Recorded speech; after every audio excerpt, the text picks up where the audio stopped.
అమెరికాలో ఇస్రో జీసాట్-20 ప్రయోగం సక్సెస్ అయింది. భారత అంతరిక్ష పరిశోధన సంస్థ ఇస్రో రూపొందించిన అత్యంత అధునాతన సమాచార ఉగ్రరూపం ఉపగ్రహం జీసాట్-20 నింగిలోకి దూసుకెళ్లింది. స్పేస్ ఎక్స్ కు చెందిన ఫాల్కన్ 9 రాకెట్ ఈ జీసాట్-20ను నింగిలోకి మోసుకెళ్లింది. అమెరికాలోని ఫ్లోరిడా కేప్ కెనావెరల్ వేదికగా ఈ ప్రయోగాన్ని చేపట్టారు.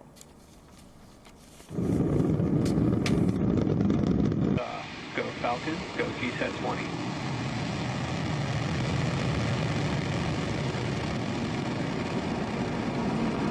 Vehicle is pitching downrange. Stage 1, check the pressure nominal. 20.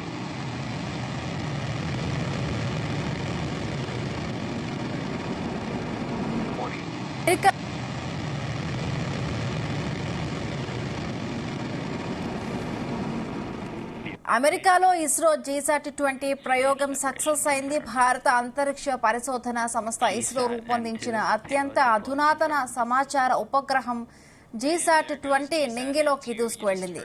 Space X కు చెందిన ఫాల్కన్ 9 రాకెట్ ఈ జీసాట్-20ను నింగిలోకి మోసుకెళ్లింది. అమెరికాలోని ఫ్లోరిడా కేప్ కెనావెరల్ వేదికగా ఈ ప్రయోగాన్ని చేపట్టారు.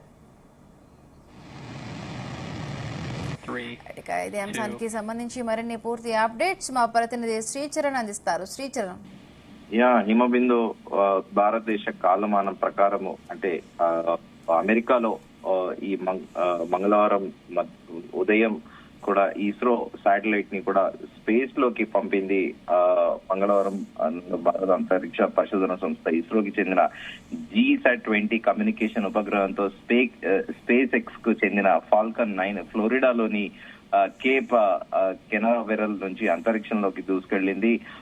ఈ జీసాట్-20 కమ్యూనికేషన్ ఉపగ్రహంతో స్పేస్ ఎక్స్ కు చెందిన ఫాల్కన్ 9 ఫ్లోరిడాలో కేప్ కెనావెరల్ నుంచి అంతరిక్షంలోకి దూసుకెళ్లింది. దాదాపు 4,700 కిలోల బరువున్న భారతీయ ఉపగ్రహం భారతదేశ కమ్యూనికేషన్ మౌలిక సదుపాయాలని మెరుగుపరచడానికి రూపొందించబడింది. ఇది 14 సంవత్సరాల మిషన్ జీవిత కాలంలో కా band high throughout communication payload ని కలిగి ఉంది. ఉపగ్రహం ఒకసారి పనిచేయడం ప్రారంభించిన తర్వాత మారుమూల ప్రాంతాలకు ఇంటర్నెట్ కనెక్టివిటీ, విమానంలో ఇంటర్నెట్ సేవలతో సహా దేశవ్యాప్తంగా కీలకమైన సేవలు అందిస్తుంది. ఇటీవల భారతీయ గగనతలంలో అటువంటి కనెక్టివిటీని అనుమతించే నియంత్రణ మార్పులు కూడా చూసింది.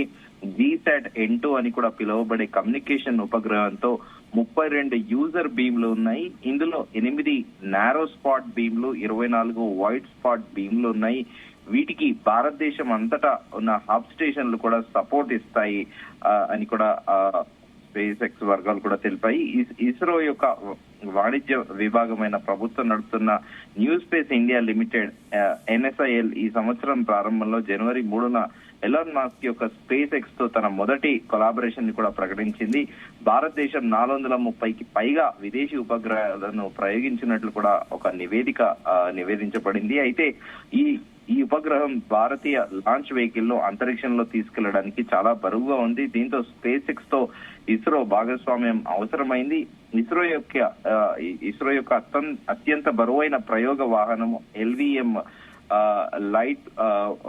LVM-3 జియో సింక్రోనస్ గురించి ట్రాన్స్ఫర్ ఆర్బిట్ లో 4,000 కిలోల అంతరిక్ష నౌకను ప్రయోగించగలదు. అండ్ దానిని పరిధిని మించిపోయింది. దీంతో భారత అంతరిక్ష సంస్థ తన పరిధిని వల్ల చూడవలసి వచ్చింది. దీంతో స్పేస్ ఎక్స్ తోని కూడా కొలాబరేట్ అయ్యి ఈ జీసాట్-20 అనేది అమెరికాలోని ఫ్లోరిడా వేదికగా కూడా నింగిలోకి పంపించింది. ఓవరాల్ గా 4,700 kgs బరువున్న ఈ ఉపగ్రహాన్ని మన రాకెట్లకు తీసుకెళ్లడం సాధ్యపడకపోవడంతో స్పేస్ ఎక్స్ ద్వారా కూడా ఇస్రో ప్రయోగించింది.